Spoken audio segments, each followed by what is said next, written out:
All right, Outliers, let's play. Niiamah Ashong here, and thank you so much for letting us be a part of your journey. Welcome to the Outliers Edge Roundtable, where we take amazing outliers and we hear about their stories, their experiences, and their way of thinking in order to challenge your thinking and help you see new perspectives so that you can keep playing your outlier game.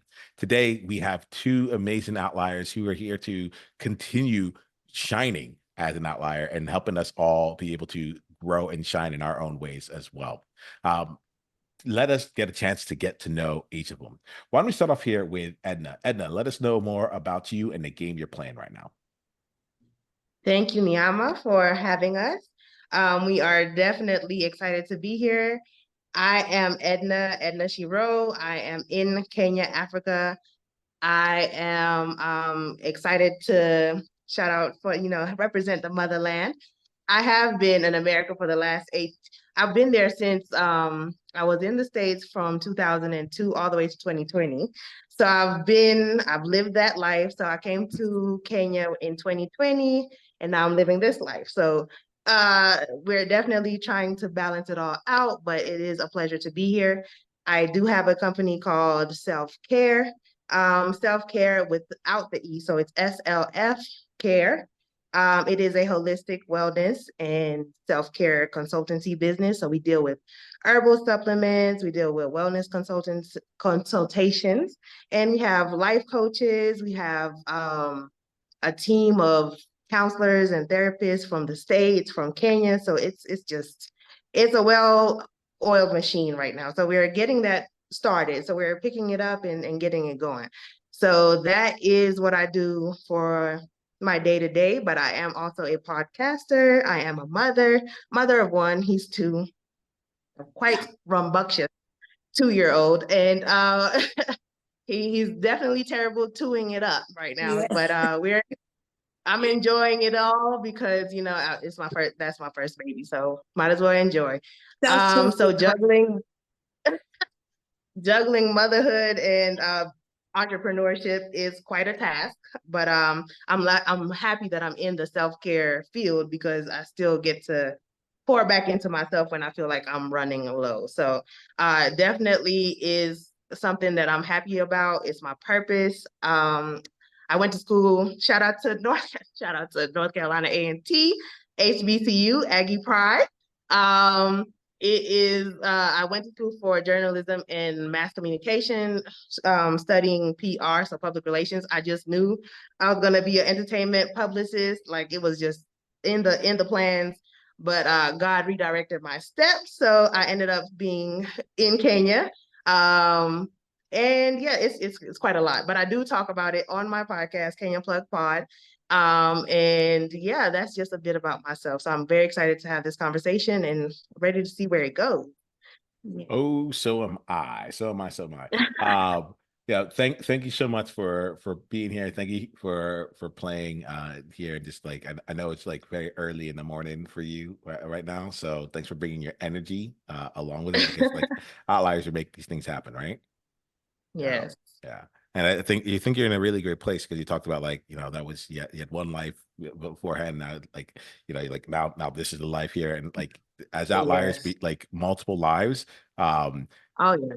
Successively, some of them have multiple lives at the same time, and we try and help them like integrate that. But like the idea of being like in a place where you're multi-talented, have taken on many things in life and you continue to recreate what your reality is, you're just in really great shape, in great company. So thanks so much, Edna. Tanisha, let's get to know you. Hi everybody. My name again, yes, thank you for having me. Super excited to be here. Love what you're doing. Love the outlier thing. Cause I really think that people who pave a way for themselves and make their own lane are like really, really amazing people. So I feel very honored to be here under that type of circumstance. But my name is Tanisha Bynum. I am the director of Queen Talk the podcast. I absolutely love podcasting. I've been doing this since probably 2021. I feel like I went through a big spiritual awakening and I just realized how different the world was and how much I wanted to start talking about so much things because I don't know. I just feel like I have a voice and an opinion that matters a lot. So I talk about a lot of different topics. I talk about elevation. I talk about healing. I talk about growing. I talk about mummying. I talk about balancing life in general. I talk about trials, tribulations. I talk about God. So yeah, just a whole bunch of queen talking at Queen Talk. So that's where I am with that.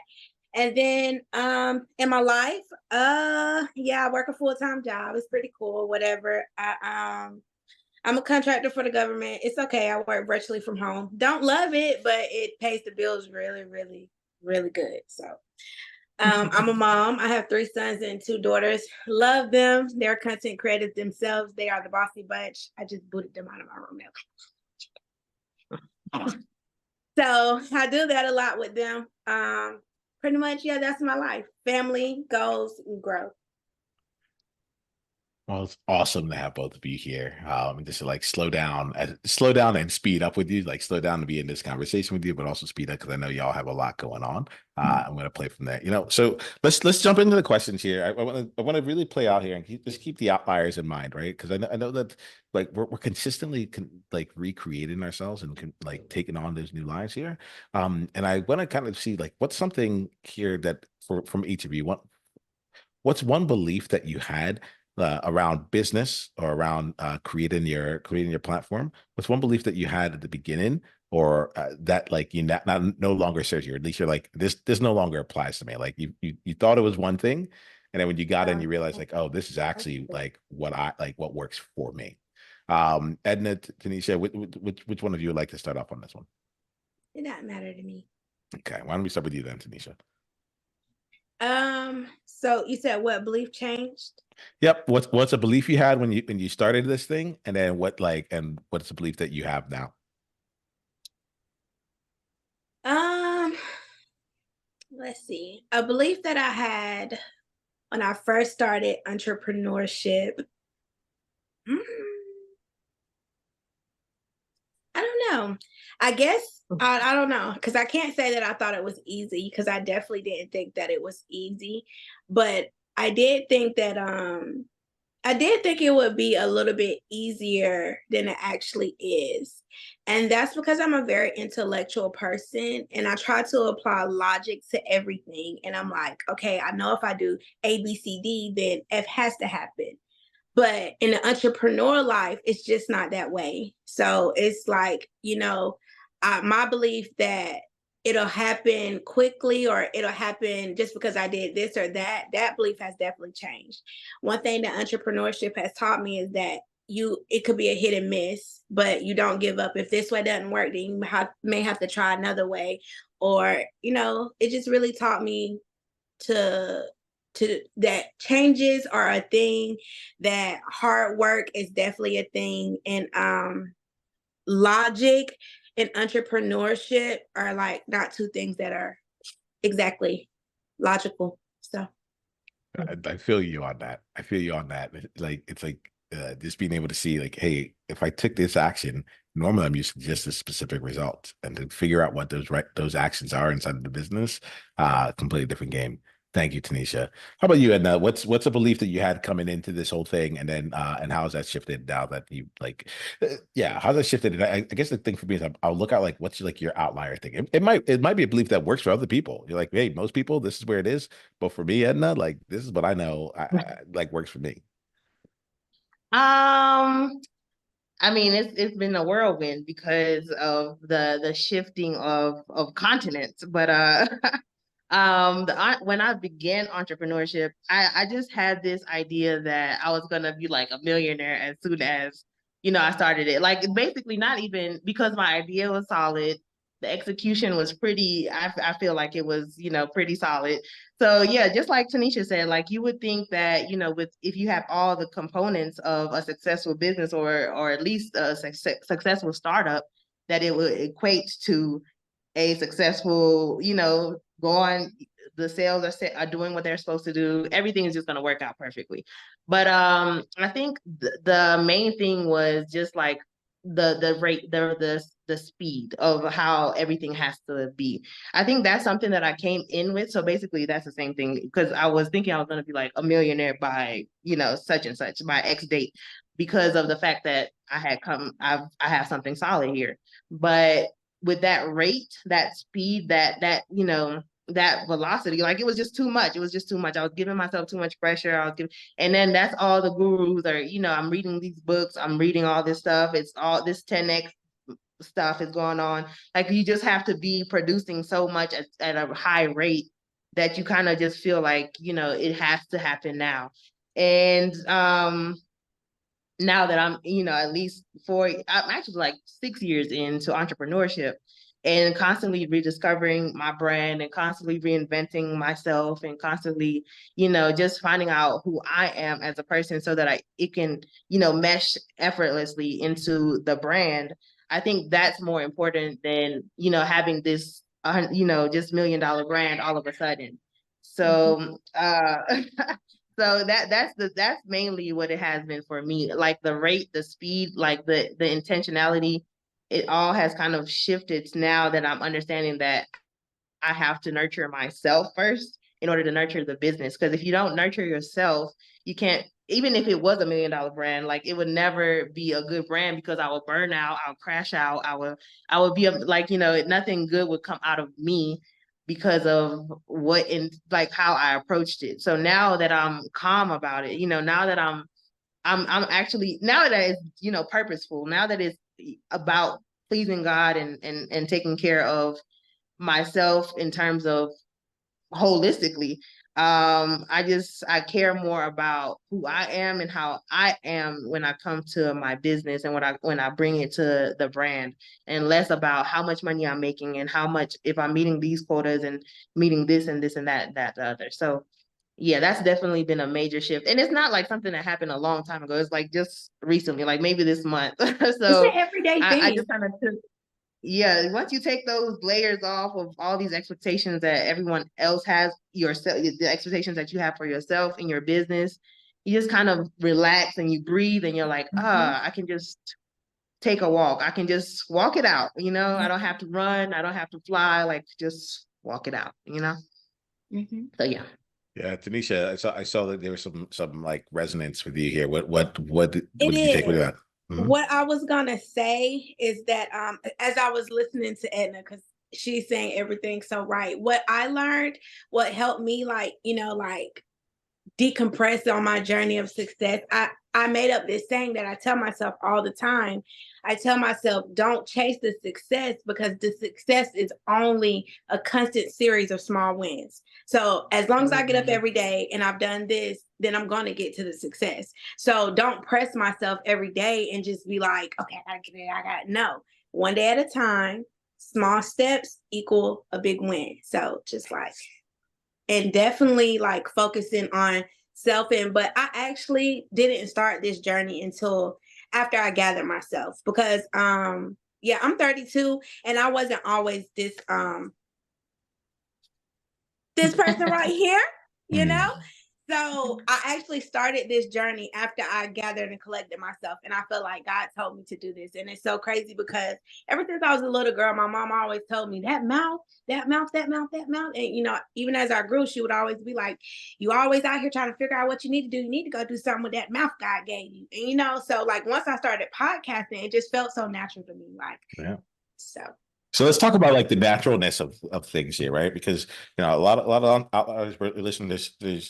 There's two parts of this, right? There's people who are just getting in the game, but I also love to talk to people who've been doing this for a while, who like have businesses that are working for them, and they're like looking at it and they're coming here and they're like, I want to challenge my thinking. I want to go step into something new. So like, let's talk about the naturalness of it all that you said here. It's like, hey, look, that mouth, like now I'm making that mouth work for me. What are, let me see how I want to phrase this question here. What was the turning point that you had when you started leaning into like your natural gifts, right? And what are the systems that you've built? And that systems could be systems as business infrastructure, could be the way that you manage your team, could be the products that you offer and such. But what are the systems that you've built that have helped you leverage that gift that you have? Okay. Right? So I'm going to answer the first part of the question, and I'm going to make it quick. What brought me to my point that I'm just like, okay, I got to do other stuff. Like I'm just in particular, I'm looking to see like you said, like the gift of like that like, you know, that mouth, like, you know, like, so what brought you to like leverage that in the business? What brought me to leverage in my business is actually seeing a lot of other people start podcasts. And I feel like they were really polluting podcasts. Like they have terrible perspectives and they have terrible opinions and they leave God out of everything. And they talk about nonsense and foolishness when it's so much that needs to be addressed in this world that's just serious and that's kingdom business and stuff that actually matters. So I just felt like I would start a podcast. Nice. And now let me hear from you then. And I'll come to you, Edna. I'm really interested in how people continue to grow this, right? How they continue to grow their influence, how they continue to grow their impact, and also how they continue to grow their income while doing it in a way where the last eye I'll put into this space here is they do it in a place that's in integrity for them, right? So tell me about some of the systems that you've built to like help you get your podcast out into the world, or to help you like build the business around the podcast. What are some of the things you do? It could be technical, but it also might just be like systems you have in your household, you know, like you know. Well, honestly, like I said earlier, like I try to stick really natural to everything I do.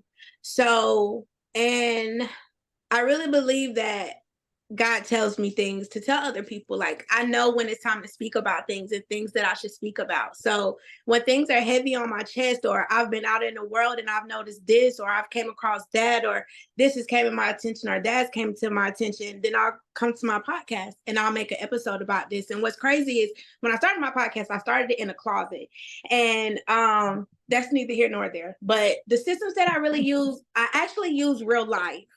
I use real life. I actually pay attention to actual things going on in the world. I do pay attention to things going on in my house, like my journey of parenthood. Like, you know, I focus on actually talking about actual things that actually go on in our life. So the biggest system that I use is reality. And yeah, honestly. Tanisha, I really appreciate you. I appreciate it, and I'm going to come to you in just a second. Like we're all open. So if you have anything you want to say, just toss it in. But I appreciate you in like saying like the biggest system I use is reality, right? And the reason I say that is because like it's your system, right? Like it wasn't this like you acknowledge what is working with you. You're like, I'm able to just do with like reality. You know, one of my systems is I just hit record. You know, I like literally just be I like, just I hit want to record. talk about this, and I talk about it, and I Yeah. just stop and be like, post. So Yeah, right. And that's it. I send out invitations to people, and then I hit record, and the other system I have is to be really genuine. Now that being said, I have systems to send out hundreds of emails a day. I have systems to like follow up automatically. I have systems to bring people into different parts of it. Like, so there are technical systems in there. I have systems with my team, but like the system of me is like, I like literally one day I woke up and I said, you know what? I just want to get paid to talk. And for the last 10 years, I've been trying to figure out how that works, I you know? actually, not to cut you off, Please, we're but good. because I do want to say this, I don't really get paid to talk for real. I Yeah, actually have a job that I yeah, do, and I work a please. full-time job. Yes. And I do my podcasting purely out of passion and purpose. Thank you. Purely. Now, it is my goal and my vision to get paid to do this, and I just feel like God's gonna get me there. But Yeah. I feel like that's a part of it too. You have to be purposeful in this work. It can't be all about money. So Yeah, I appreciate you like that's one of the big things that's for me. It's like as we have these conversations, we just stay honest, right? There's like that's my main thing. Be honest and genuine, and this is exactly where we are because there are outliers in every single like shape of this thing, yeah, you I know, like didn't just all of it. quit everything and be like, Yeah. I'm a podcast and they pay the bills. No. Yeah, right. And you talked about like you being in the starting the podcast in the closet, and you're like it's neither here nor there. But like if you're watching this right now, you'll see that like she has a studio, she has a whole setup. There's a whole set here. Like it says Queen Talk right behind her. Yeah. She has scenery around her. She has props. She has shit. Like she's not messing around. So as much as I started in a closet with sticky yeah, notes on my wall, like yeah. so. So The yeah, come I up like is some of that. real. Yeah. So and what's coming through you from any part of the conversation? You can answer my question. You can go and just say what's flowing for you right now. It's up to you. I'm with Tanisha on all, but majority of everything she's saying. Basically natural, just natural conversation, just being able to hold a conversation, having different perspectives on things, being able to share those different perspectives to the world, to an audience, whoever it may be listening. You never know who's listening for your first podcast, so you just don't know if you're doing it for your. For me, it was always therapy. Like every time I hit record, it's therapeutic. Like I whatever I'm going to say is definitely nothing that I have in my mind. I feel like the Holy Spirit comes through me and speaks for me. Because I was listening to one of my old episodes and I was like, wow, like that was so profound. Like that had nothing to, I had none of that. Like I had none of that. It like that was not in my brain. So it had to be from a higher power, obviously, because there's no way. And the many ways that my podcast has come in, as when you become a mother, I know Tanisha is gonna feel this, but when you become a mother, you start like parts of you start, you just lose parts of yourself, especially in those first few years. You definitely have to rediscover yourself. So the podcast really helped me rediscover myself because now I was able to understand like what my thought process was before baby, like before I became a full-time mother, before I became like consumed with motherhood.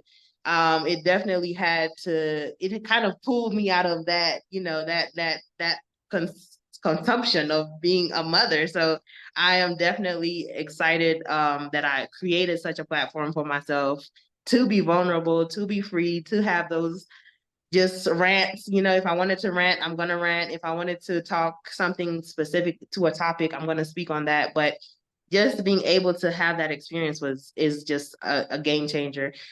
Being an African child, you definitely have this pressure to, when I started podcasting, they were like, well, what, are you getting money from it? Or, like, what's the point? You just went to college, you graduated, you're supposed to naturally get a job. Like it's already planned out for you, especially coming from an African household. But with me being the outlier of the family, I guess, I just, nah, I'm gonna do what I'm gonna do. My passion, I want to speak. I'm gonna do it. I had done a previous podcast with one of my friends. It just happened to not work out. And then when I had the revelation to just do one, because I was in Kenya. I mean, I was in America for 18 years. So in those 18 years, I was 8 when I got to America. And now I was finding myself at 25 years old starting a Kenyan podcast. And I'm just like, what? I don't even know how to speak the language, but I wanted to kind of like get back to my roots because I had just realized like I have really lost the essence of being a Kenyan woman, Kenyan girl, whatever. So I just didn't have, I needed to kind of, in my self-discovery journey, I needed to reroot, reground, and find myself again. So I just was like, okay, so maybe I have to learn how to speak the language. Maybe I need to connect with the people from Kenya. Maybe I need to do all this stuff so that I can understand who I'm becoming. So yeah, so I mean, I would say one of the systems, like you said, record was one of the systems.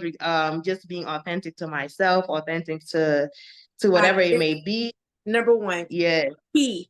And meeting those people, like meeting the Kenyan community that I built off of my podcast was ridiculous. Like I'd never expected anything like that. I never expected anything like that. Like it was just crazy. They helped me learn Swahili again. They helped me just be like not the village child, but the actually Nairobi was like top of the people. Nairobi is like the capital of Kenya, and it's quite developed, and they are very westernized. Like they love American culture. They look up to American culture. So they are quite in tune with what's going on with America. So that was like them just having those perspectives on life. Like it made me so excited to come to Kenya because I was just like, wow. I was thinking, Kenya is, I mean, I was Americanized for sure. I was thinking Kenya was going to be nothing but village life. Like it was just going to be straight up, like I don't know. My mindset was kind of jaded because I think that is beautiful there. And I know they have like normal life. I know they don't have as like much as money and stuff as like American people, but they are rich in culture and they have enough. The culture is getting kind of, shaky ground. Like I said, there are the westernized, vibes are definitely here. But Kenya definitely has some beautiful things going on. I think what I love the most about Kenya is the fact that when you own something, it's yours. You don't have to continue paying, like, although the current president is trying to get us taxed and all kinds of stuff, but at least, like, when you own a house, it's your house forever. Like, when you own a car, it's your car forever. Like, you don't have to keep worrying about in the back of your mind, like, somebody can come take this from me. Like, it's going to be yours forever. You don't have a mortgage. Like, you can kind of work your way up. And so once you buy some land, you can do your thing. Yeah. I'm going to come in on this here. So like, and there may be some outliers out there. It's like either I need to go to Kenya, I need to go back to Kenya, or they're like, thank you for representing, right? But I want to bring it back to each of you because it's going to be in this one here. Like I have the wonderful privilege of spending time with y'all specifically, right? And we're coming up to the top of the hour, so I want to make sure that we really do spend time like seeing like how do y'all think about things. So like we were talking about the different like the ways you do it, the different systems that you have. Like let's talk, Tanisha. I want to just get a sense from you. Like both of you have a lot. And then you recently like changed like your environment. You have a whole lot of different things going on. Tanisha, you brought up like the full-time job and like the kids and then their platform and so on and so forth. So let me just ask you, like, what's something that you do to actually help you continue to like build on all the fronts that you're doing? Because outliers out here, like they're multi-talented, they're multi-passionate. They're a bit rebellious in the sense that like they're going to do what they're going to do. But it's not really like rebelling against. It's just like they actually just like stand for themselves, right? And it's the other people's. It's almost like agnostic of what other people look at. So I'm really curious for you, like what is something what are the things that have been working for you to be able to keep taking things on, to be able to keep expanding as it goes through? Or maybe sometimes you're like, actually, it's not time to expand, it's time to build out a better foundation. So it's just, can we talk to that a little bit here? Well, some of the things that I feel like that work for me, and I'm so sorry that you guys are probably going to get tired of this answer over and over, but I'm going to elaborate more. But I pray a lot and I have a relationship with God. That is the number one thing that helps me get through a lot of things. I pray to God and I ask him when it's time to do things and for him to show me and to guide me. So I feel like that's one of the number one key things that help me know when to move and what to do. But outside of my spiritualism in the physical sense, I'm very self-disciplined. That's one of the biggest things that helped me. I don't have a problem disassociating myself with things. I don't have a problem sacrificing things. I don't have a problem getting up really early. I don't have a problem if I have to have a long night.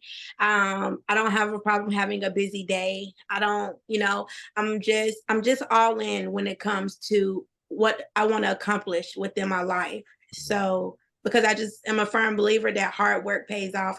My dad worked for 42 years and I just know that hard work pays off. So I don't mind working hard. And that's one of the biggest things I feel like, well, two of the biggest. I pray a lot. I don't mind working hard. My self-discipline is very high level. I'm a very high vibrating person. So it's natural for me to want to get up and do stuff. It's natural for me to dream and chase my goals and stuff because like I just vibrate high and I want a lot out of life. So yeah. Yeah. Well, thank you so much for that, Nisha. How about you, Edna? Piggybacking off of her, definitely the same type of vibe. Like, yeah, praying for direction, for the way forward. Just maintaining a sense of self. I believe that that's the main thing for me. Just trying to rediscover exactly what I like to do, especially since the move. Just trying to understand, like, okay, what did I like in my childhood? If I'm a poet, if I like, words, if I like being able, all those type of things, like let me just construct myself into this person that I am currently, because I don't really have anything to lose, you know. I think that kind of mindset is what kind of drives me to keep going. The fact that I don't have really too much to lose, and then like I think also being in a different environment allows me to be my authentic self, because the people that I have known me for the last 18 years or whatever, since they've known me since childhood to through high school, middle school, college, everything like that, they could have possibly like made me rethink what I'm doing now. But since I'm in a fresh start in a fresh environment, I am kind of just, it's me and God. Like whatever God decides, I'm gonna do it. And that dedication to the purpose is really what drives me. So I'm definitely excited and happy about being purpose driven and being, you know, self driven also. So Nice, yeah. nice. Something Yeah, else that just I want to piggyback off what Edna please. said. Something else that came to me, because it came to me earlier when you said that about when after you had your son and you were trying to get back to who you were before you had your son, and it just came back to me again when you said you went back home and about what you used to do, things you used to do. So something else that helps me continue to grow is being really comfortable with outgrowing layers of myself and letting old layers go, because I can never expect myself to be who I was before I had my kids when I'll never be that person again.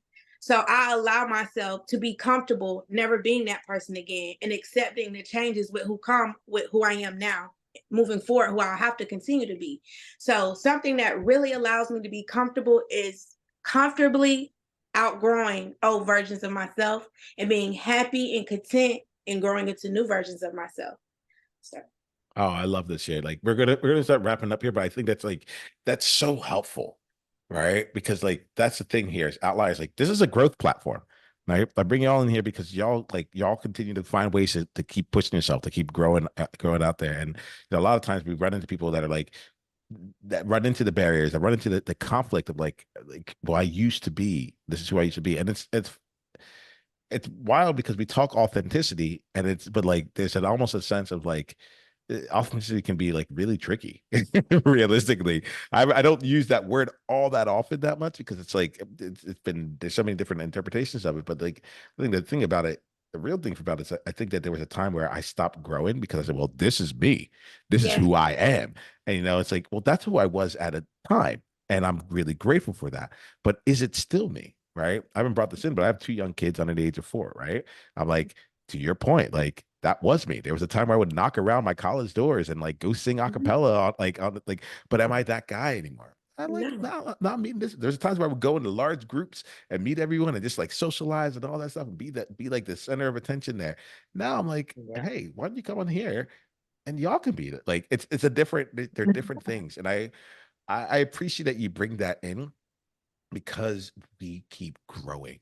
Outliers, this is the case here, right? Like I think there's something about us that like if we're the same as we were like 3 months ago, even like people, the number of people who are like, I don't do New Year's resolutions, number of outliers I talk to, because they're like, I'm constantly on my personal development growth. Like it's not once a year that I'm looking to reassess myself. I'm consistently growing, you know. And so Tanisha, I appreciate that because it like that it's a great way to wrap up this part of the conversation, but I also think it's just a really like awesome invitation here for any outlier out there that is feeling that you're outgrowing yourself. Allow it to be, and then go and be like, now what, right? Okay, I've outgrown making 6 figures, or I've outgrown thinking that making money should be difficult. I've outgrown that like and reaching give out to yourself people permission to lay that version down and pick up a new one, and pick up a because new one. I feel like that's a lot of people's problem, and I have a podcast episode about this, but I feel like that's a lot of people's problem is that and society makes it worse for us, because society makes it growth uncomfortable a lot, because they want everyone to be so conditioned in this person or that way that it kind of makes you uncomfortable to outgrow what society says you should be.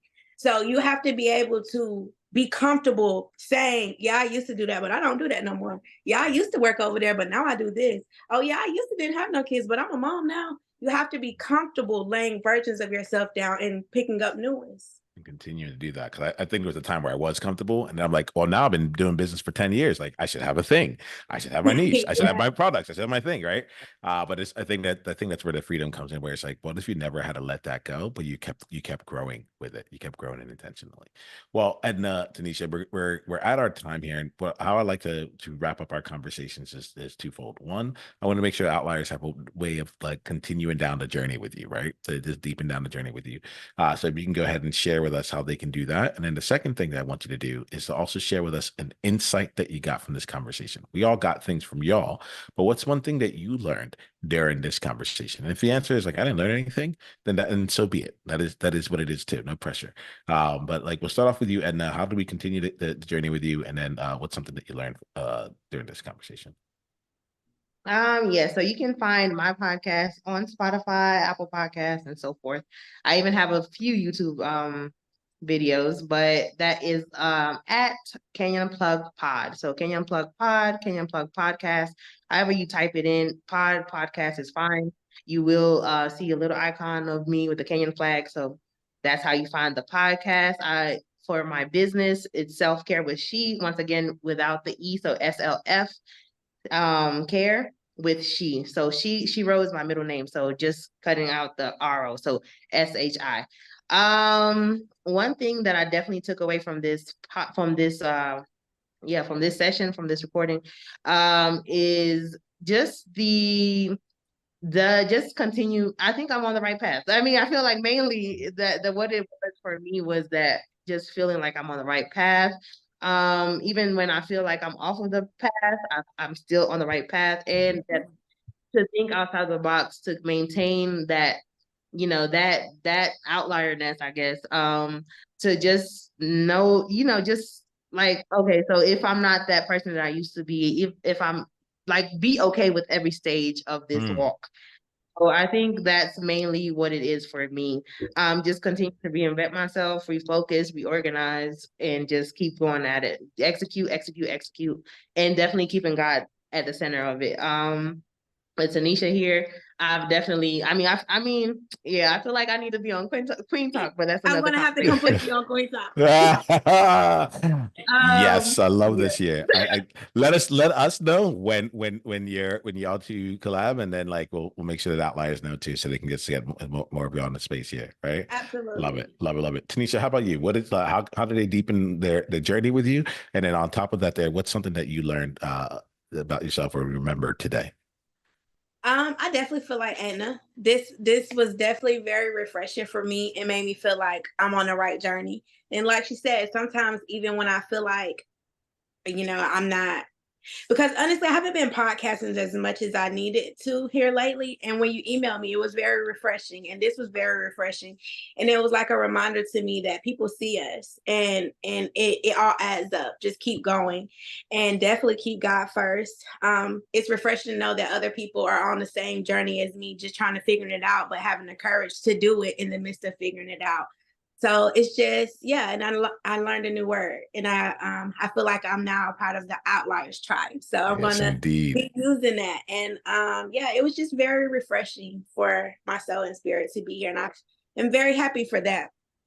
And places that you can find me on Facebook on my regular page, of course, because I'm Tanisha Bynum. But outside of that, you can find me a couple places as far as my podcast. But it's easy to find me from Tanisha Bynum, because I have like all of the links for everything on there. But however, you can find me on YouTube at Queen Talk. You can find me on Apple Podcasts, Spotify, Google Podcasts, also as Queen Talk by Tanisha Bynum. You can find my children on YouTube at The Bossy Bunch. Instagram, Queen_Talk Podcast. Yeah. All right, we got it. You got it. We're connected. Well, just know that like I really appreciate that for you. Thank you for showing up as Outliers in your own world and doing something out there to help me find you. Because if you weren't already showing up and putting yourself out there in the world, I couldn't have found you. And this is like just the beginning of everything that comes from here. You're in my world now, and I thank you for entering like the Outliers world with us here. Know that we see you, and our only ask here is that you continue to be you on purpose. Journey on. Thank you. Bye, Edna. I'm gonna find you. Talk to you.